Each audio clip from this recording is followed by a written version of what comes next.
और प्रशासन के लोगों से भी कहेंगे कि भाई दबाव में काम नहीं करना होता। सत्ता आती जाती रहती चीज है, ईमानदारी से जांच हो और जो दोषी है जल्द से जल्द पकड़े जाए। कब आ जाएंगे कब चले जाएंगे किसी को ठीक है, क्योंकि माहौल देखिए अगर इंसाफ नहीं मिलेगा तो माहौल बिगड़ता चला जाएगा। कार्यकर्ता ही पार्टी की सबसे बड़ी बुनियाद होती है और नेता अगर अपनी लीडरशिप को मजबूत करना चाहता है तो उसके लिए कार्यकर्ता सबसे ज्यादा अहमियत रखता है। इस बात को साबित करने की कोशिश की है आरजेडी नेता तेजस्वी प्रसाद यादव ने, इसलिए कि पिछले लोकसभा चुनाव के दौरान सारण में जो हिंसा हुई उसमें एक व्यक्ति की मौत हो गई थी और वो आरजेडी का कार्यकर्ता था। उसके अलावा एक महिला पर गोलीबारी हुई जो बुरी तरह जख्मी हो गई और उसे इलाज के लिए पटना मेडिकल कॉलेज अस्पताल में दाखिल कराया गया था।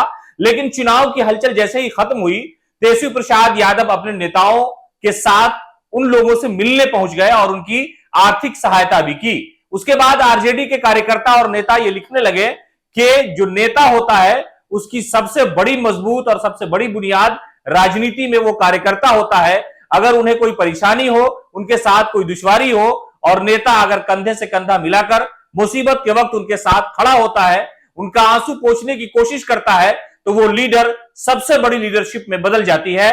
और तेजस्वी प्रसाद यादव ने पटना से जाकर के सारण में, यानी जो मरने वाला व्यक्ति था चंदन राय, जो आरजेडी का गमछा लपेटे हुआ था, वो तस्वीर हमने आपको दिखाई थी कि गोलीबारी में उसकी मौत हो गई थी। चुनाव के फौरन बाद हिंसा में उसके घर वो जाते हैं, उनके परिवार से मुलाकात की और सबसे बड़ी बात यह है कि आर्थिक सहायता पार्टी की तरफ से पहले भी की गई, लेकिन उसके बाद जब तेजस्वी यादव पहुंचे तो वहां भी उनकी मदद की गई। उसके अलावा एक वकील खान व्यक्ति है जिनकी भतीजी गुलफ्शा पर गोलीबारी के दौरान हमला करने की कोशिश की गई और उन्हें अस्पताल में जब दाखिल कराया गया, इस दौरान भी आरजेडी के राज्यसभा सांसद डॉक्टर मनोज झा, आरजेडी के एमएलसी कारी सुहैब ने मुलाकात की थी और उसके बाद तेजस्वी प्रसाद यादव उनके घर पहुंचते हैं और उन लोगों से ये कहते हैं कि डरने और घबराने की जरूरत नहीं है।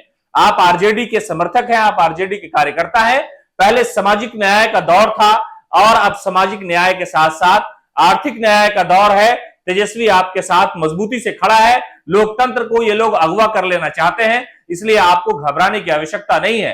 तेजस्वी यादव की इस मुलाकात के बाद सोशल मीडिया पर तेजी से तस्वीरें वायरल हुई और खुद उन्होंने भी लिखा, पार्टी की तरफ से भी ये बातें लिखी गई और ये कहा गया कि अगर कोई कार्यकर्ता जख्मी होता है, किसी कार्यकर्ता की जान जाती है और ऐसे हालात में नेता सहानुभूति जताने के लिए उनके परिवार से मिलने आता है, तो समझिए कि और जो एक बड़े पैमाने पर कार्यकर्ताओं में विश्वास फैलने जैसा मामला होता है वो ज्यादा बढ़ जाता है। और तेजस्वी यादव ने इस बात को साबित करने की कोशिश की है। जब वो सारण पहुंचे तो वहां पर उनके समर्थकों ने नारेबाजी की और तेजस्वी यादव को भविष्य का मुख्यमंत्री बताते हुए कहा कि ये तेजस्वी ही है कि वो नेताओं से ज्यादा कार्यकर्ताओं से मिलना पसंद करते हैं। लालू प्रसाद यादव की राजनीति में भी ये सारी चीजें अहमियत रखती थी और लालू यादव सामाजिक न्याय के योद्धा थे। तेजस्वी प्रसाद यादव सामाजिक न्याय और आर्थिक न्याय के सबसे बड़े सिपासालार है। इसलिए मुसीबत में कार्यकर्ताओं के घर जाते हैं, उनसे मुलाकात करते हैं, ढाढ़स बांधते हैं और कहते हैं कि ये लोकतंत्र है,